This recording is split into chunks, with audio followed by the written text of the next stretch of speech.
ಮೊದಲ ದಿನ ಕಾಟೇರ ಮಾಡಿದ ಕಮಾಲ್ ಎಷ್ಟು ಭರ್ಜರಿಯಾಗಿ ಕಾಟೇರನನ್ನ ಸ್ವಾಗತಿಸಿದ ಕನ್ನಡಿಗರು. ಬಾಕ್ಸ್ ಆಫೀಸ್ನ ಲೆಕ್ಕಾಚಾರವನ್ನೇ ಉಲ್ಟಾ ಮಾಡಿದ D boss. Challenging star Darshan ನಟನೆಯ ಕಾಟೇರ ಸಿನಿಮಾ ನಿನ್ನೆ ರಾಜ್ಯಾದ್ಯಂತ ಅದ್ಧೂರಿಯಾಗಿ ತೆರೆಕಂಡಿತು. ಇದೀಗ ಬಾಕ್ಸ್ ಆಫೀಸ್ನಲ್ಲಿ ಕಾಟೇರ ಕಲೆಕ್ಷನ್ ಬಗ್ಗೆ ಮಾಹಿತಿ ಹೊರಬಿದ್ದಿದೆ. ಮೊದಲ ದಿನ ಎಷ್ಟು ಕಲೆಕ್ಷನ್ ಮಾಡಿದೆ ಎಂಬ ಮಾಹಿತಿ ಇಲ್ಲಿದೆ. ಭರ್ಜರಿ ಕಲೆಕ್ಷನ್ ಮಾಡಿರುವ ಕಾಟೇರ ಮೊದಲ ದಿನವೇ 19,79,00,000 ಗಳಿಸಿ ದಾಖಲೆ ಬರೆದಿದೆ. ಈ ಮೂಲಕ ಕರ್ನಾಟಕ ಬಾಕ್ಸ್ ಆಫೀಸ್ನಲ್ಲಿ ಕಾಟೇರ ಕಮಾಲ್ ಮಾಡಿದೆ. ಅಂದಹಾಗೆಯೇ ತರುಣ್ ಸುಧೀರ್ ನಿರ್ದೇಶನದ ಕಾಟೇರ ರಾಕ್ಲೈನ್ ವೆಂಕಟೇಶ್ ನಿರ್ಮಾಣದಲ್ಲಿ ಸಿನಿಮಾ ಮೂಡಿ ಬಂದಿದೆ.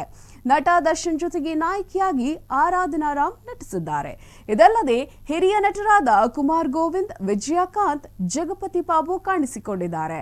ಡಿ ಬಾಸ್ ಈಸ್ ಬ್ಯಾಕ್ ಎನ್ನುವ ಅಭಿಮಾನಿಗಳು ಇಂತಹದ್ದೊಂದು ಸಿನಿಮಾದ ದರ್ಶನ್ ಅವರಿಂದ ಕನ್ನಡ ಇಂಡಸ್ಟ್ರಿಗೆ ಬೇಕಿತ್ತು ಅಂತ ಇದ್ದಾರೆ.